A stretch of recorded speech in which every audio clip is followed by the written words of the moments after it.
Doctor, buenas tardes. ¿Me llegan a escuchar?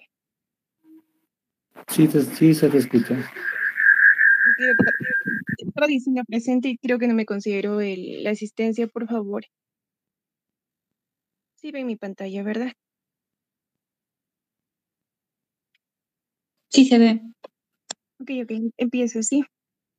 Doctor, buenas tardes. Compañeros, buenas tardes. El tema de hoy día es infecciones de transmisión sexual. Estas infecciones se transmiten a través del contacto sexual en su mayoría. Son importantes porque van a generar ansiedad, miedo y vergüenza en los pacientes y lo que les va a llevar a no consultar o hacerlo de una manera tardía. Entonces va a ser importante que en un primer contacto con el paciente nosotros indaguemos en su historia clínica y en los factores de riesgo que estén asociados y además realizar un exhaustivo examen físico, ¿no? Entonces empezamos con herpes genital, va a ser la causa más común de úlcera genital. Se reconocen dos variantes, el virus del herpes simple tipo 1, que está relacionado con herpes labial, y el virus del herpes simple tipo 2, que está relacionado con la herpes genital, ¿no? El que es más frecuente es el tipo 2, aunque en la actualidad también se evidencia o se presenta el tipo 1. Entonces, este virus ingresa a través de microabrasiones y se replican en las células superficiales, lo que van a dar lugar a vesículas, como estamos observando en la imagen, y luego afecta a los ganglios linfáticos y luego se disemina por el cuerpo. El tiempo de incubación es entre 7 a 10 días.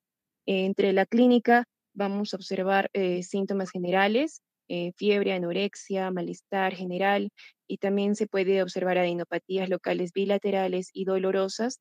También se pueden apreciar las lesiones anales y perianales, sobre todo en mujeres y hombres homosexuales, lo que cursa con dolor, tenesmo, prurito, secreción, adenopatías bilaterales y a veces se acompaña con síntomas generales. Entonces, en la primoinfección suele ser asintomática, pero en pacientes que son sintomáticos se acompaña con prurito y ardor y además se asocia a una placa eritematosa localizada y posteriormente aparecen las vesículas en una cantidad variable de un tamaño de entre 1 a 3 milímetros. Estas lesiones se suelen solucionar entre 10 a 14 días y la excreción viral es hasta por 3 semanas. Y en las recurrencias, estas se presentan en más del 80% de los pacientes y algunas pueden ser asintomáticas, aunque la eliminación de las partículas sigue, ¿no? El diagnóstico se realiza mediante la sospecha clínica. Vamos a observar estas úlceras múltiples, dolorosas y que son de pequeño tamaño y que se van a acompañar de ganglios duros. Entonces, el laboratorio se puede realizar mediante prótesis de T-SANG, donde se observan las células gigantes multinucleadas típicas que vemos en la imagen morada. Este examen es de baja especificidad y sensibilidad. También tenemos el cultivo, que es el gol estándar, aunque este es costoso y los resultados demoran. También tenemos la serología y el PCR, que también es una prueba diagnóstica que es específica, aunque también tiene su costo. El tratamiento es con aciclovir, 400 miligramos vía oral 3 veces al día por 7 a 10 días. También tenemos el valaciclovir. Para las recidivas, también tenemos el aciclovir 400 miligramos vía oral 3 veces al día por 5 días. Tenemos una variedad de alternativas y la terapia supresora es para pacientes que tengan frecuentes recidivas, esto en pacientes que tengan más de 5 brotes al año. Y el tratamiento de la pareja sexual se realiza si la pareja tiene sintomatología y de todas formas se le ofrece el estudio. El linfogranuloma venéreo es la infección prolongada del sistema linfático. Este es poco frecuente, se asocia a hombres homosexuales, sobre todo si tienen el diagnóstico también de VIH. El agente causal es la Clamida trachomatis, serotipo L1, L2 y L3. De igual manera, este microorganismo ingresa por una microabrasión, viaja hasta los vasos linfáticos y dentro de los macrófagos se replica y se inicia la respuesta inflamatoria. Puede infectar la faringe y el recto, esta de forma sintomática, por lo que también va a ser posible la transmisión a través de las relaciones orogenitales u oronales. El tiempo de incubación es de 3 a 30 días. En la clínica, la infección se va a desarrollar en tres fases. La fase primaria, tenemos una pápula que se ulcera, esta es poco dolorosa y aparece entre los 3 a 30 días. La característica de esta fase es que es autolimitada y es asintomática. Por lo general se resuelve en una semana y no deja cicatriz, así que puede pasar desapercibida. La forma más frecuente de aparición es una proctitis o una proctocolitis, que por eso hay que tener cuidado de confundir con una enfermedad inflamatoria intestinal. Luego tenemos la fase secundaria, que también es conocida como ganglionaro inguinal, y en esta fase lo que aparece es una linfadenopatía inguinal unilateral, que se puede acompañar con síntomas generales. Y tenemos la fase terciaria, o también llamada síndrome anogénito rectal, y dentro de esta fase la complicación es el estiómero, que es una lesión ulcerosa crónica granulomatosa, que por la obstrucción linfática podría aparecer una elefantiasis. El diagnóstico se realiza a través de la sospecha clínica, ¿no? Si tenemos una lesión con bordes regulares, que puede ser dolorosa y se acompaña sobre todo de estos inflamación de los ganglios inguinales, y además tenemos a un paciente que tiene VIH, ¿no? Y es un paciente que nos dice que es homosexual, entonces probablemente estemos frente a un linfogranuloma venéreo. Entonces, para el diagnóstico se aspira el material purulento de los bubones o de la úlcera. Para el cultivo con cerebro de ratón, también se puede hacer la inmunofluorescencia directa o PCR. El tratamiento es con doxiciclina 100 miligramos vía oral cada 12 horas por 21 días. Y para embarazadas es la eritromicina. Y el manejo para las parejas sexuales se trata a toda pareja sexual en los últimos 30 días. Y el chancroide, o también llamado chancro blando, es la infección bacteriana que se disemina por contacto sexual. Esta es poco frecuente y el agente causal es el Haemophilus ducreyi. Entonces, a todo paciente que se le diagnostica con chancroide, se le debe realizar una prueba para VIH, porque estos ambos se relacionan frecuentemente, y además quienes tienen mayor riesgo de contraer chancroide son aquellos hombres no circuncidados. El tiempo de incubación es de 4 a 7 días. La clínica es una protuberancia pequeña en los genitales que se ulcera en las 24 horas.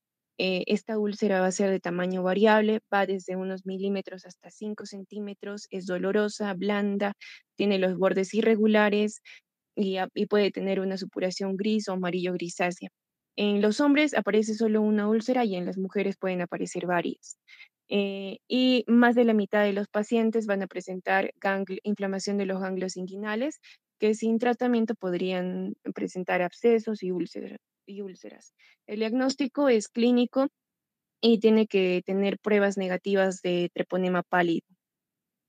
El tratamiento, el de elección es la citromicina, 1 gramo vía oral en monodosis, y para embarazadas tenemos ceftriaxona y eritromicina. Y las úlceras suelen curarse a los 10 días de finalizar el tratamiento. Las adenopatías pueden tardar hasta 3 semanas y hay ocasiones en que estas necesitan ser drenadas. Y si no se produce la resolución de las lesiones tras el tratamiento, se debe detectar fue infección por Treponema pallidum o por virus del herpes simple. Y además, como mencionamos al principio, que VIH y sífilis son frecuentes, se recomienda realizar serologías al principio del tratamiento y a los 3 meses. Y todas las parejas sexuales desde los 10 días previos a la aparición de las lesiones deberían ser exploradas, y si necesitan el tratamiento, recibirlo.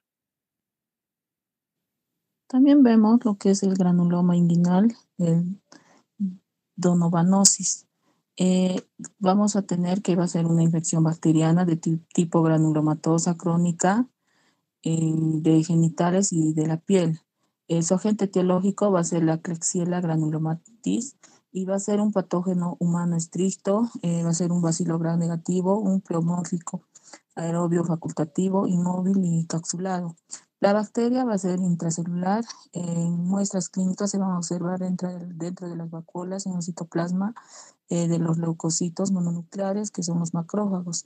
A estas estructuras se les va a denominar los cuerpos de Donovan. En su epidemiología vamos a tener que la infección es más prevalente en niveles socioeconómicos bajos, es endémica en áreas rurales de las regiones tropicales y subtropicales, como son Nueva Guinea, Sudáfrica, Brasil, Perú, India, Centroamérica, Asia y Australia, y también va a aumentar el riesgo de transmisión del VIH. Siguiente, por favor. En la clínica podemos ver las úlceras anogenitales, como es la lesión inicial que se va a desarrollar como pápulas o nódulos en el sitio de inoculación. Estos usualmente van a ser asintomáticos y se van a expandir lentamente en semanas o hasta meses. Luego tenemos con el paso de los días se forman las úlceras, no van a ser dolorosas, con fondo eritematoso y va a tener bordes elevados por abundante tejido granulomatoso y va a sangrar fácilmente al contacto. Una vez formada la úlcera, va a iniciar la destrucción del tejido adyacente con exudado maloliente y una presencia del tejido necrótico. Siguiente, por favor. Dentro de las lesiones extragenitales, se ha descrito la presencia de las lesiones extragenitales en la cavidad oral, en la faringe, en la laringe, en la cavidad abdominal, en la mucosa nasal y también en los huesos, como es el tibia, la tibia. Las lesiones de la cavidad oral son los más frecuentes de las lesiones extragenitales. Los pacientes van a presentar anemia, fiebre, sudoración, más que todo en las noches, pérdida de peso, estado tóxico con riesgo de muertes y el diagnóstico y tratamiento van a ser realizados de manera temprana. Las lesiones extragenitales de la donovanosis van a ser secundarias a las lesiones anogenitales y se va a presentar en un 6 a 10% de los casos. Siguiente, por favor. El diagnóstico se van a realizar mediante la identificación de los cuerpos de Donovan en el frotis del borde de la úlcera o en la muestra histopatológica obtenida por la biopsia y los tenidos como son la Kienza, Brin, Wartins, Stari o Leishman. La serología no va a ser útil para el diagnóstico. Los cultivos de K-granulomatosis van a ser difíciles de realizar y también rutinariamente no van a estar disponibles. Siguiente, por favor. Con respecto al tratamiento, podemos ver el tratamiento se debe continuar hasta lograr la cicatrización completa de todas las lesiones ulcerativas. En el tratamiento farmacológico de elección vamos a tener que es la citromicina de 1 gramo, que va a ser bioral cada semana o 500 miligramos por día por 3 semanas. El tratamiento alternativo es la doxiciclina de 100 miligramos cada 12 horas por 3 semanas y el ciprofloxacino de 750 miligramos vía oral cada 12 horas por 3 semanas. Según la Organización Mundial de la Salud, el Centro para la Prevención y el Control de las Enfermedades y el Ministerio de Salud de Brasil. Siguiente, por favor.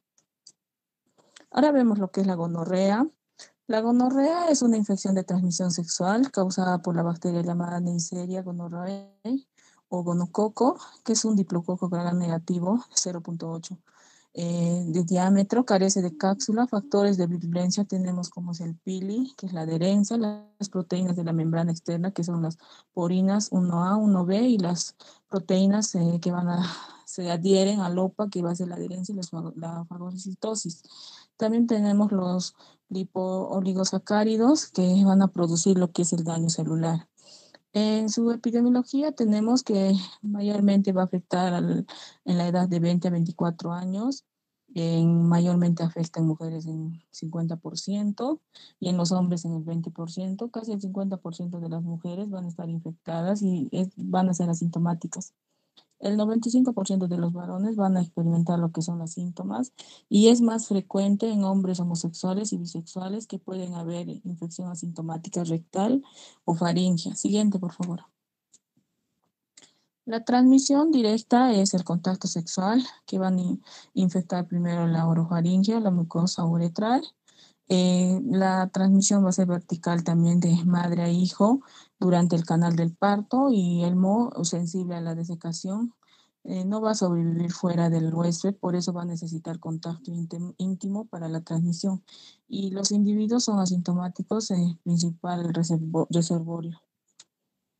Siguiente, por favor. Normalmente es posible identificar entre los 2 a 5 días luego del contagio. En los hombres los síntomas pueden tardar hasta meses en aparecer, y incluso si es posible que en algunos no se manifieste ninguno. Y en las mujeres mayormente no se presentan o son muy leves. En el caso de los hombres va a presentar lo que es dolor y ardor al orinar, aumento de la frecuencia o urgencia urinaria, secreción del pene, que va a ser de color blanco, amarillo o verde. También va a presentar una abertura en el pene, en la uretra, que va a estar de color roja y va a estar inflamada. Y los testículos van a ser sensibles o inflamados. También presenta dolor de garganta, faringitis o gonocócica. Y en las mujeres va a presentar, aunque no van a ser sutiles, podrían consistir lo que es dolor y ardor al orinar, dolor de garganta, dolor al momento de tener relaciones sexuales, fiebre, eh, dolor pélvica. Es mayormente cuando ya la infección se ha diseminado a las trompas de falopio y a la zona estomacal. También presentan sangrado uterino normal luego de la actividad de relaciones sexuales. La secreción vaginal va a ser anormal y va a presentar olor y va a tener un color verdoso o amarillento. Cuando la infección se ha extendido hasta el torrente sanguíneo, se van a dar síntomas como es la fiebre, el salpullido y también una sintomatología parecida a la artritis va a presentar el paciente. Siguiente, por favor. En otras partes del cuerpo, los signos y los síntomas pueden ser lo que es un recto en el ano, va a presentar picazón, comezón anal, secreción que parece pus, sangre de color rojo intenso, el papel sanitario o deposiciones dolorosas. También en los ojos va a presentar dolor, picazón, sensibilidad a la luz, secreción que va a aparecer pus en uno o ambos ojos. Y en la garganta va a presentar lo que es dolor de garganta, inflamación de ganglios en el cuello, y también en las articulaciones va a presentar enrojecimiento, inflamación o dolor al moverse. Siguiente, por favor. Según el diagnóstico más que todo es clínico y a diferencia de la uretritis no gonósica, aquí la mayoría van a ser asintomáticos. Los exámenes solicitados en la práctica médica para este diagnóstico de la gonorrea va a ser el cultivo de secreción uretral, cultivo rectal y también la tinción de secreción uretral y la tinción de gran endocervical, según va a corresponder cada caso de distintos pacientes. En la microscopía podemos ver en hombres con secreción uretral van a tener una buena sensibilidad que va a ser al 95% y una especificidad que va a ser al 99% como prueba de diagnóstica rápida. Y en los hombres asintomáticos va a tener una poca sensibilidad que va a ser menor al 55%, así como es la identificación de la infección endocervical o rectal que va a ser a un menor a 55% y menor a 40%. Eso no se puede recomendar el uso de la microscopia como prueba para descartar una infección. Y respecto al cultivo, el cultivo va a ser el único método de diagnóstico que va a permitir realizar las pruebas de susceptibilidad ante los microbios, por lo que se sigue siendo una prueba importante para detectar y también controlar la resistencia. Siguiente, por favor. En el tratamiento podemos ver el tratamiento de las gonósicas no complicadas. Vamos a tener que va a ser las recomendadas, van a ser la cefixima de 400 miligramos oral, monodosis. La ceftriaxona va a ser intramuscular en monodosis. Y pueden también haber alternativas como son las cefalosporinas en monodosis, como son la ceftriaxona de 500 miligramos, la cefotaxima de 500 miligramos o también la cefoxicina de 2 gramos. En la coinfección por clamidias se les recomienda lo que es la citromicina de 1 gramo oral como monodosis, la doxiciclina de 100 miligramos cada 12 horas durante 7 días. Y en las alternativas podría ser la espestinomicina de 2 gramos intramuscular, que van a ser en monodosis, o también las quinolonas, que van a ser en monodosis, o los fluoxacino de 800 miligramos, o también el lomefloxacino de 400 miligramos. Siguiente, por favor.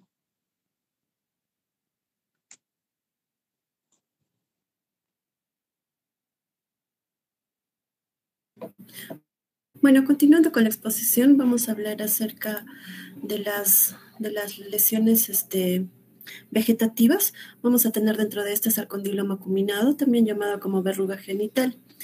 Esta es una infección causada por algunos serotipos del virus papiloma humano.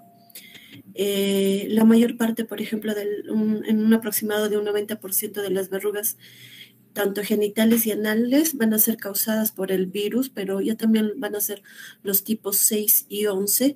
Esto a diferencia de las neoplasias malignas, ¿no? Que van a estar asociadas al virus, que van a ser del tipo 16 y 18. Y que estas van a dar cuenta, por ejemplo, del aproximadamente un 70% de los cánceres cervicouterinos. Actualmente no se tiene, ¿no?, evidencia de que las verrugas genitales van a evolucionar a cáncer cervicouterino.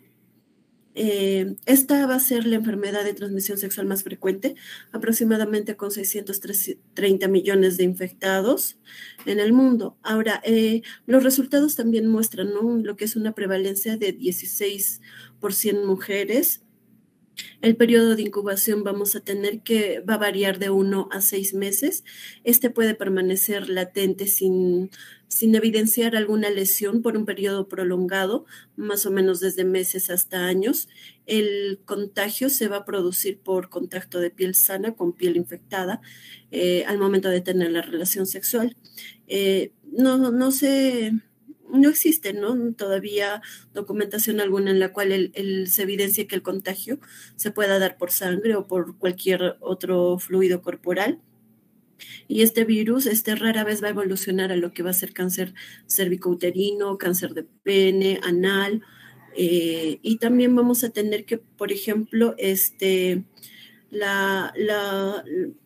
virus raramente va a evolucionar a lo que es cáncer.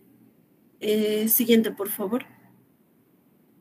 En cuanto a lo que respecta a la clínica, la mayoría de las infecciones por virus del papiloma humano, aproximadamente un 90%, van a ser asintomáticas, también subclínicas o no detectables.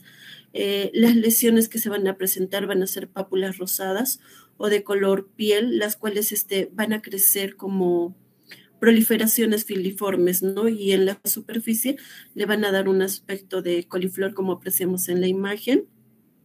Estas suelen ser pruriginosas o menos común van a ser dolorosas también o friables. Se van a desarrollar principalmente en superficies húmedas y la ubicación va a depender del lugar de la inoculación y vamos a tener que, por ejemplo, en la mujer se puede dar en la vulva, en las paredes de la vagina, el área entre los genitales externos y el ano, y así como también el cuello del útero. Y en el varón vamos a poder observar, ¿no?, en el prepucio, en el glande, en el meato urinario y en la uretra. Estos también pueden ser, vamos a poder apreciar condilomas exofíticos cutáneos o mucosos, también condilomas papulosos mucocutáneos, así como también condilomas espiculados planos y condilomas maculares. Siguiente, por favor. En cuanto al diagnóstico, el diagnóstico va a ser netamente clínico. Las verrugas genitales, ¿no?, a menudo se van a poder diagnosticar por la apariencia que van a presentar. También podemos decir, ¿no?, que en determinadas situaciones es que va a ser aconsejable, ¿no?, realizar una biopsia, esto para poder tener la confirmación, y vamos a tener cuando, por ejemplo, el diagnóstico va a ser dudoso o las lesiones no van a responder o se van a agravar durante la terapia, también en pacientes inmunocomprometidos, y, por ejemplo, también si las lesiones son duras, hiperpigmentadas o ulceradas, y la histopatología, ¿no?, va a mostrar las células escamosas con un halo perinuclear. Y se ha visto que no va a existir mayor beneficio, ¿no?, en identificar el virus, así como tampoco pues realizar un PCR del virus. Siempre es necesario, ¿no?, importante realizar una evaluación completa de lo que va a ser todo el tracto anogenital. Por ejemplo, para las mujeres siempre es importante, ¿no?, hacerse los exámenes pélvicos regulares, tanto como la citología vaginal, porque Estos pueden ayudar a detectar, ¿no?, los cambios vaginales que se puedan dar y cervicales también causados por las verrugas genitales o, por ejemplo, también los primeros signos de cáncer cervicouterino. El objetivo va a ser, ¿no?, descartar la existencia, por ejemplo, de condilomas en otras localizaciones del área genital, así como también lesiones premalignas que van a estar asociadas a la coinfección por otros virus de alto riesgo. Siguiente, por favor. Ahora, en cuanto al tratamiento, el objetivo, ¿no?, del tratamiento es poder eliminar las verrugas sintomáticas y para esto se debe de tener en claro, ¿no?, que, por ejemplo, la eliminación de las verrugas genitales no va a implicar lo que va a ser la eliminación del virus en sí, porque puede alojarse, ¿no?, en piel sana y es por este motivo que el virus es frecuentemente recurrente.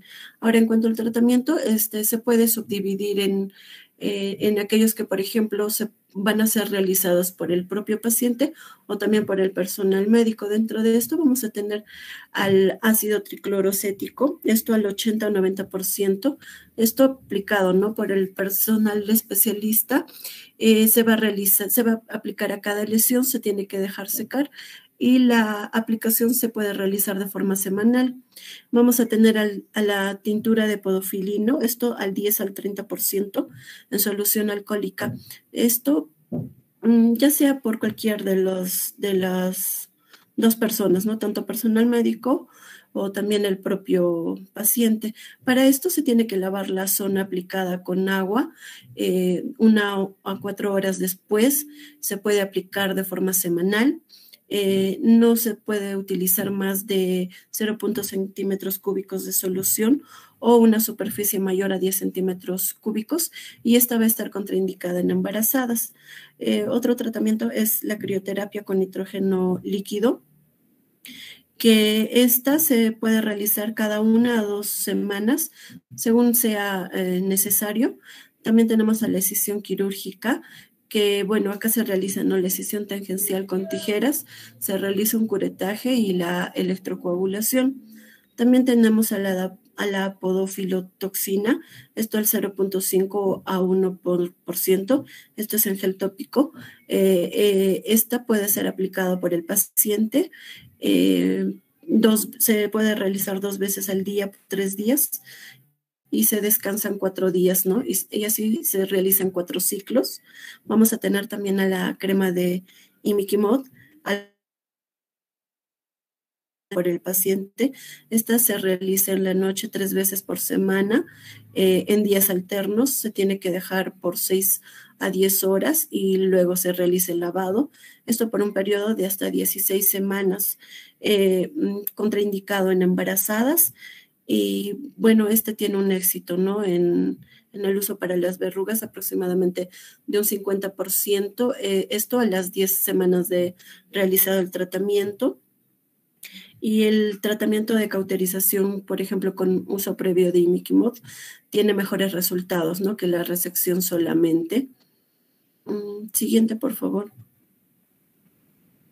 Ahora, en aquellas verrugas condilomatosas que, por ejemplo, van a aparecer en el meato urinario, lo que se tiene que realizar va a ser la crioterapia o la escisión, así como también la tintura de podofilino al 10 al 30%, ¿no?, de forma semanal, y siempre es necesario dejar secar. Y en aquellas verrugas condilomatosas que ya también van a aparecer intraureterales, se tiene que realizar la escisión, la fulguración con láser, la instilación intrauretral, y también luego del tratamiento se debe controlar, ¿no?, con una cistoscopía, esto aproximadamente a los 3 o 6 meses. Ahora, todos los pacientes deben controlarse siempre a los 3 meses de llevado el tratamiento, ya que, por ejemplo, en ese periodo es donde se pueden presentar la mayor cantidad de las recurrencias. Siguiente, por favor. Ahora, en cuanto a la prevención del virus del papiloma humano no se ha convertido, por ejemplo, ya pues en una realidad, porque ya se tienen 2 vacunas. Vamos a tener la vacuna bivalente contra el virus de los tipos 16 y 18 y la vacuna tetravalente contra los tipos 6, 11, 16 y 18. Estas han sido aprobadas por la FDA para hombres y mujeres no embarazadas, ¿no? La tetravalente, por ejemplo, también se tiene para no embarazadas entre 9 y 26 años y la bivalente para mujeres no embarazadas entre 9 y 25 años. Vamos a tener que, por ejemplo, los esquemas, ¿no? Se va a administrar un esquema de 3 dosis, esto para poder obtener una inmunidad adecuada. La primera va a ser al momento 0, la segunda al mes y la tercera a los 6 meses de aplicada la primera dosis. Al momento ideal de la vacunación debería ser previo, ¿no? Al inicio de las relaciones sexuales. Y también es fundamental, ¿no? Completar siempre las 3 dosis para poder garantizar la efectividad de la vacuna. Por el momento no se ha demostrado todavía beneficios terapéuticos de las vacunas cuando ya una vez se haya establecido, ¿no? La infección. Y siempre, ¿no? Recalcar que las vacunas no van a reemplazar al screening anual de cáncer cervicouterino que se debe realizar. Siguiente, por favor. Ahora tenemos el molusco contagioso.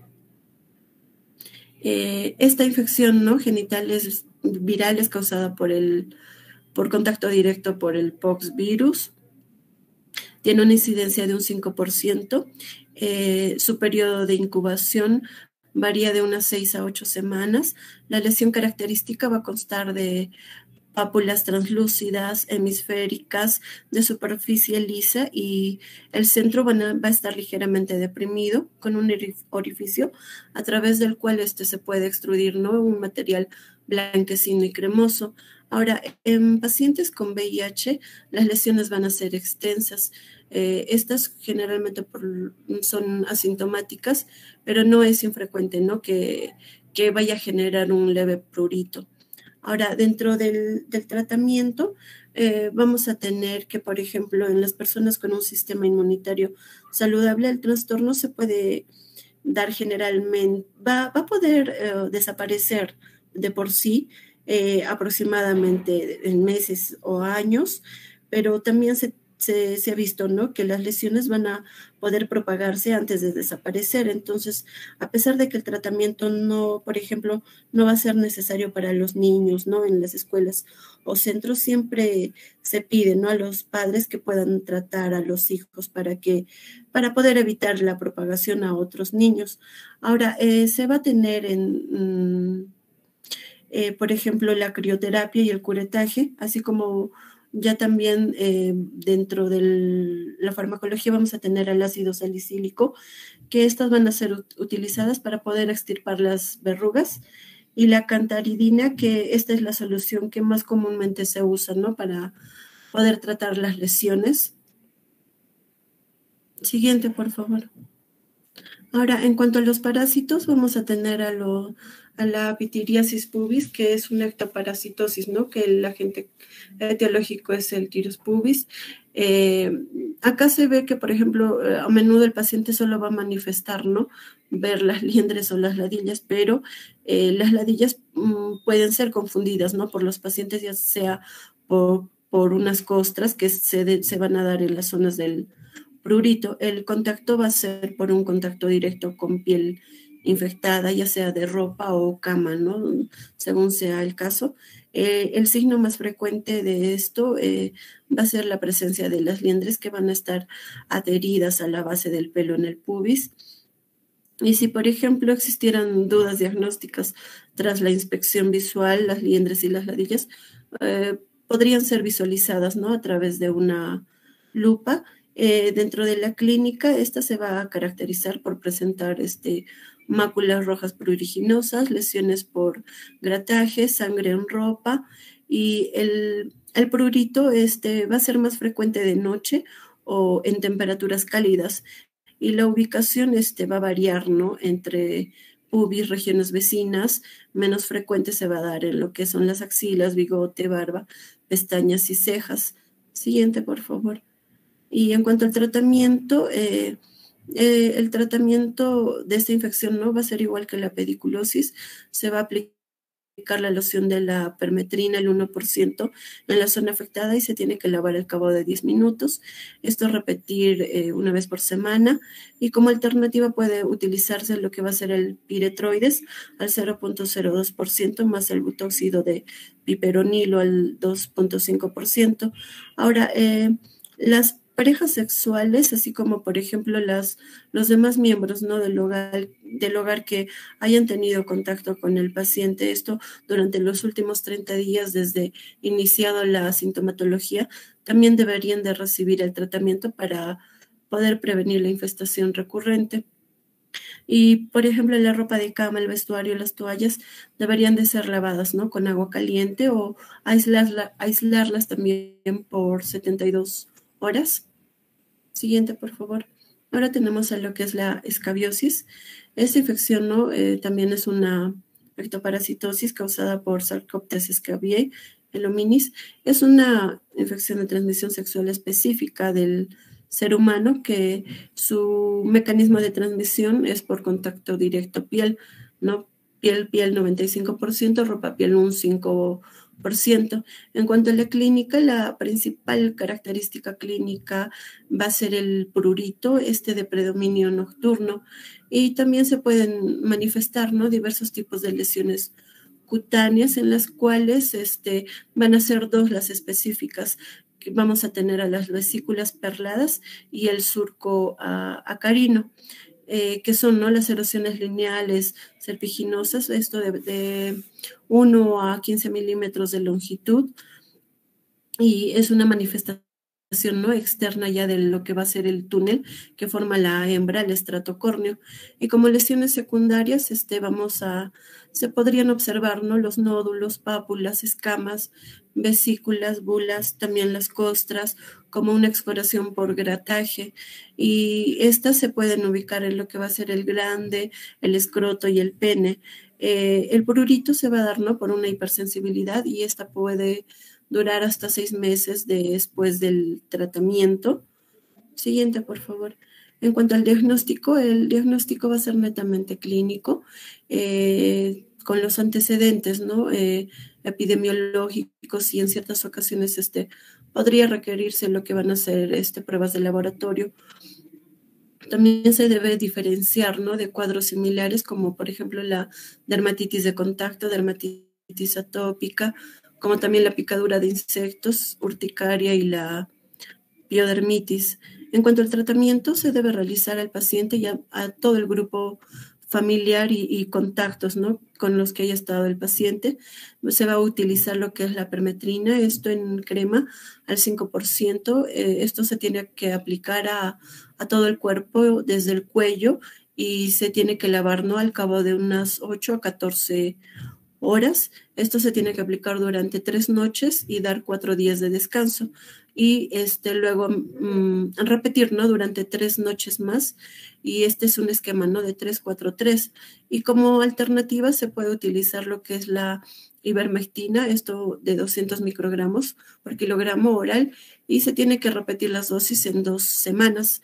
También es recomendable, ¿no?, indicar medidas de desinfestación, tales como, por ejemplo, el lavado de la ropa potencialmente que haya estado contaminada, y esto mucho mejor a una elevada temperatura, o mantenerla, por ejemplo, en una bolsa de plástico, ¿no?, al menos por unas 72 horas.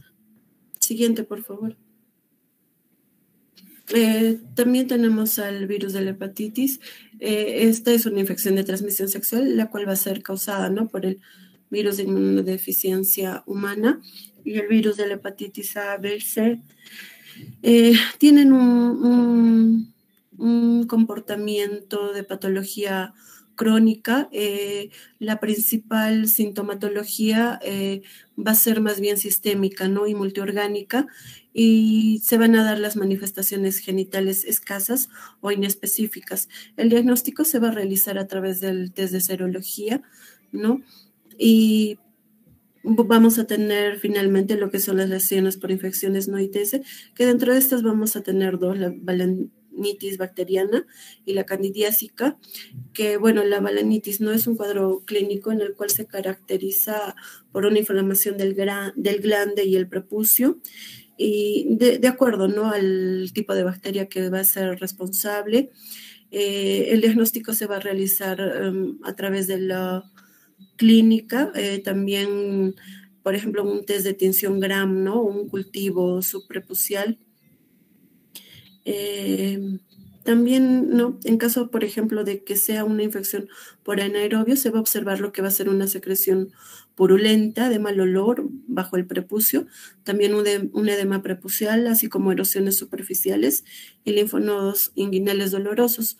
Ahora, su manejo va a ser con clindamicina tópica, esto en crema 2 veces por día, hasta haber resuelto ya la infección, ¿no? O también el uso de metronidazol 400 miligramos por vía oral 2 veces por día por una semana. Y en caso de ser ya también una infección por aerobios, se va a observar, por ejemplo, cambios inflamatorios, ¿no?, variables como el edema, un eritema local. Y aquí el manejo va a ser con mupirocina tópica o cloxacilina oral.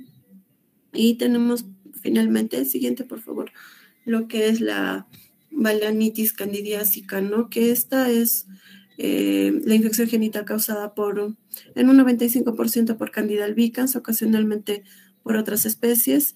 Esta infección es fúngica, es más frecuente en mujeres que en hombres, y en el hombre se puede manifestar como una balanitis que suele causar más frecuente, ¿no? Se puede dar en los no circuncidados. Las infecciones genitales generalmente son no adquiridas sexualmente, y un pequeño porcentaje de las parejas, ya también de mujeres, van a presentar ¿no?, vulvovaginitis candidiásica, y estas van a conllevar ¿no?, una balanitis. La mayor parte, por ejemplo, de los hombres va a presentar una infección asintomática, aunque también podría manifestarse ¿no?, como pápulas o pústulas sobre una base eritematosa en el glande, en el prepucio, o también en el surco balano prepucial, esto con una secreción blanca grumosa y también prurito. Va a variar ¿no?, desde una intensidad leve hasta una intensa irritación y un edema del glande. El diagnóstico va a ser principalmente clínico, y el tratamiento se da, ¿no?, antimicóticos. Se van a utilizar los imidazólicos tópicos, como por ejemplo el cotrimazol, en 1% en crema, 2 veces por día, por 10 días, así como también el fluconazol 150 miligramos vía oral en una dosis única, y en casos resistentes o en diabetes mellitus, ¿no? Y si hubiese recurrencia del cuadro, se debe descartar diabetes mellitus, y también el uso de antibióticos de amplio espectro, ¿no?, la inmunodeficiencia, y descartan también una reinfección de la pareja sexual. Eso sería todo. Gracias, doctor.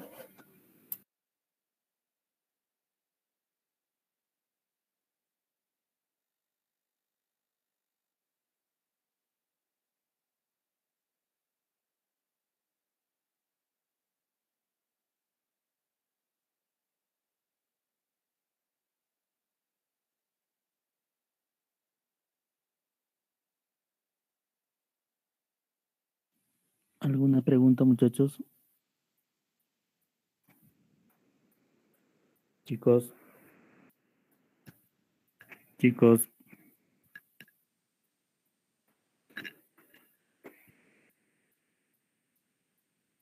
¿Se escucha, muchachos? Sí, Héctor, sí se escucha. ¿Alguna duda, pregunta? Creo que no. El tema de traumatismos en urología, ¿lo tienen listo? Sí, doctor. Sí, Héctor. ¿Cuánto tiempo será la ponencia? Más de 1 hora, yo creo, Héctor, es que son 70 diapositivas.